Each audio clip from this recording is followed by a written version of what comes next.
Selamat sore teman-teman dan aku sungguh senang dapat berjumpa pada kesempatan kali ini. Aku akan membawa kita dengan sebuah pembelajaran menarik dengan sebuah percobaan menarik dengan rangkaian menarik lagi seperti yang sudah-sudah seperti yang sebelumnya bagaimana pada saat ini kita akan melakukan modifikasi tentu saja masih menggunakan Proteus 8 dan pada saat ini teman-teman kita akan mengerjakan sebuah proyek yang sangat keren yang di dalamnya itu terlibat seven segment. Kalau teman-teman ingat beberapa video sebelum video yang ini, ada mempelajari mengenai seven segment. Dan kemudian di sini kita juga menggunakan LED dan tentu saja teman-teman dapat melihat sebuah komponen baru di sini, yaitu button. Button yang berfungsi sebagai switch. Kalau kita di dunia nyata kita dapat mengenalnya sebagai saklar. Nah, seperti itulah konsepnya. Jadi di pertemuan kali ini, secara khusus dalam video ini aku akan membahas bagaimana cara kita melakukan modifikasi dengan menggunakan segmen dan juga lampu LED. Tapi di dalamnya itu menggunakan button ini. Sekedar info teman-teman, selama ini kita hanya mengeluarkan output dari Amiga ini, Amiga board ini, langsung kepada segmen atau kepada LED atau juga yang terakhir itu kita membuat percobaan dengan buzzer. Tapi di sini kita akan menggunakan proses input dengan menggunakan button. Jadi kita dibantu dengan button, teman-teman. Oke, biar tidak berlama-lama, langsung saja. Di sini perangkat yang saya gunakan ada papan Amiga seperti yang teman-teman tahu. Kita menggunakan papan Amiga di dalam Proteus 8. Mungkin ada teman-teman yang baru pertama kali melihat video ini akan kebingungan, tetapi ya sarankan yang dari video pertama. Kemudian di sini juga ada button. Cari aja di bagian P di toolbar sebelah kiri ini dan kemudian ada seven segment metode karena ini memiliki apa rangkaian ke bawah seperti ini, menyambung ke bawah, hubungan yang eh, langsung menuju ke bagian bawah, menuju ground gitu. Kemudian ada LED, sini saya menggunakan LED berwarna hijau, teman-teman bebas menggunakan LED apa saja. Kemudian setelah saya rangkaiannya akan jadi seperti ini. Nah, di sini segmennya semuanya itu saya arahkan ke port D, kemudian buttonnya itu dimulai dari C. Jadi port-port C ini nantinya akan menjadi port input dan port D tetap akan menjadi port output.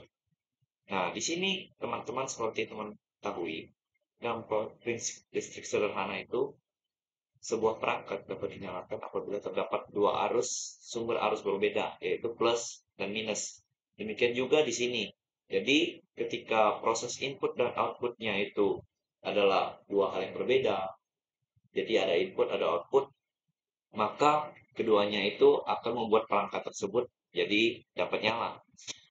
Nah, kalau teman-teman lihat di dalam perangkat ini, di sini button ini seperti perangkat sederhana gitu. Kalau teman-teman masih ingat, dulu SD kita pernah belajar bagaimana melakukan percobaan dari baterai, kemudian ada lampu, dan ini saklar. Nah, ini konsepnya ini adalah baterainya. Teman-teman mudah memahami. Oke, jika kita jalankan, maka akan menghasilkan output seperti ini. Di sini di segmen ini menampilkan 8 digit NIM saya. Nah, uniknya di setiap penyalaan atau pergantian angka di sini, yang di sini saklarnya itu sudah saya hidupkan otomatis gitu. LED-nya itu akan menyala berbarengan dengan angka yang muncul. Nah, gimana kalau saya off-kan switch-nya ini? Ya, ketika saya off-kan, dia akan berhenti. Tidak seperti ketika saya jalankan gitu. Nah, seperti ini. Oke, mungkin teman-teman penasaran sama kodenya. Sebenarnya untuk kode atau codingannya itu nggak jauh berbeda dengan yang telah kita pelajari sebelumnya. Jadi di sini di CVVR ini kita hanya menggunakan beberapa modifikasi. Jadi yang harus teman-teman perhatikan di sini adalah port mana yang digunakan sebagai input dan output. Di sini karena saya menggunakan port C, jadi semuanya itu dikondisikan sebagai out. Ini dibuat out dan dibuat kondisinya adalah 1 atau bernilai true. Jadi teman-teman, ketika port C ini bernilai 1, untuk menyalakan ini, kita butuh 0. Karena D ini kita buat menjadi 1. Jadi logikanya jika ada 1 dan 1, maka tentu saja lampu ini atau segmen ini dapat nyala gitu. Karena kalau di sini kondisinya bernilai false, maka lampu ini tidak akan nyala karena arus yang di sini tidak dikirimkan seperti itu. Nah, kemudian untuk yang port D itu semuanya dibuat menjadi full. Di sini ada stepnya. Jadi ini sengaja saya tidak hapus biar lebih mudah dimodifikasi. Jadi bit 0 sampai bit 7 itu semuanya dibuat menjadi full. Kalau biasa kan kita buat menjadi T atau kita biarkan T. Tapi sekarang kita buat full agar kita dapat memunculkan proses input dan outputnya. Nah, ketika port C dan port D ini tertukar, maka tentu saja ini tidak dapat nyala, teman-teman. Oleh karena itu, adalah lebih bijak jika teman-teman dapat memperhatikan dengan lebih baik. Nah, kemudian di dalam kodenya ini sama sebenarnya, tapi yang berbeda hanya di bagian if-nya saja. If dan kemudian ada else-nya. Yang ini, port D sama dengan 0. Else ini adalah ketika port D-nya kita kondisikan 0. Karena kan awalnya itu kan port D-nya kan memang kita kondisikan 0 di sini. Tapi ketika kita nyalakan, if kita start tadi, buttonnya kita pencet 0, dan kemudian menjadi 1 atau bernilai true, maka yang else ini akan mematikan gitu. Atau kita angkat. If itu kita tekan, kemudian else itu ketika kita mengangkat buttonnya. Nah, kita kondisikan pin C yang ke 0 ini sama dengan 0 atau bernilai sama dengan 0, bernilai false. Yang ini, ketika kita kondisikan bernilai false, maka lampunya itu akan nyala. Kenapa demikian?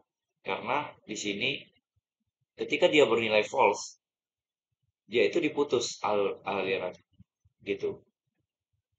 Kita perlu false ini untuk memutus aliran ke ground ini. Karena ini kan sudah true. Jadi ketika kita ingin memutus aliran, kita adalah menggunakan false. Nah, kita menggunakan false, jadi aliran yang dari port C ini tidak akan mengalir sampai ke sini gitu. Dia akan nahan arus dari ground ini agar tidak sampai ke segmen ataupun lampunya. Kemudian, biar keduanya dapat berjalan beriringan, di sini ini kan ada binar 8 digit. Bisa juga teman-teman menggunakan hexa, tapi saya di sini menggunakan binar 8 digit biar lebih mudah. Dan teman-teman kalau sudah lupa bagaimana cara konfigurasinya bisa lihat di video-video sebelumnya bagaimana saya membuat konfigurasi segmen menggunakan CVAV dan Proteus 8 ini. Dan kemudian di bawahnya langsung kita buat kondisi port D7. Maksudnya port D.7 ini yang ini. Karena lampunya saya hubungkan ke port D ini. Jadi dia outputnya dari sini. Kan inputnya dari sini, outputnya dari sini. Jadi lampunya saya kondisikan true di sini. Jadi dia dua-duanya ini punya arus yang sama atau kabel yang sama mengarah ke ground ini. Jadi perpotongannya hanya dipotong oleh dipotong oleh button yang terletak di atas. Jadi ketika kita sudah set angka 2 dan kemudian set ininya sama dengan true, untuk outputnya sama dengan true, maka lampunya akan bernyala beriringan dengan port D. Nah, tinggal teman-teman copas, tapi harus yang harus perlu dia perhatikan adalah outputnya nanti, yaitu bagaimana port D menghasilkan angka 1, angka 5, angka 2, dan seterusnya. Di sini saya juga menggunakan spasi agar tidak terjadi kasus seperti looping, padahal itu tidak di looping, karena di sini tidak ada looping atau percabangan. Di sini hanya menggunakan di sini ada menggunakan percabangan yaitu FL, tetapi tidak menggunakan looping atau perulangan. Karena di sini tidak ada yang diulang, hanya saja diulang secara manual atau penyalaan lampunya. Jadi ketika penyalaannya jadinya akan seperti ini. Ketika angkanya muncul, lampunya juga akan ikut nyala. Nah, teman-teman juga dapat melakukan modifikasi di port lain. bukan hanya di port C atau port D saja. Bisa saja lampunya ini dibuat dari port B atau port A, itu bebas. Yang penting yang di sini kita pelajari adalah bagaimana kita mengaplikasikan ground ini atau mengaplikasikan button ini di dalam penyalaannya.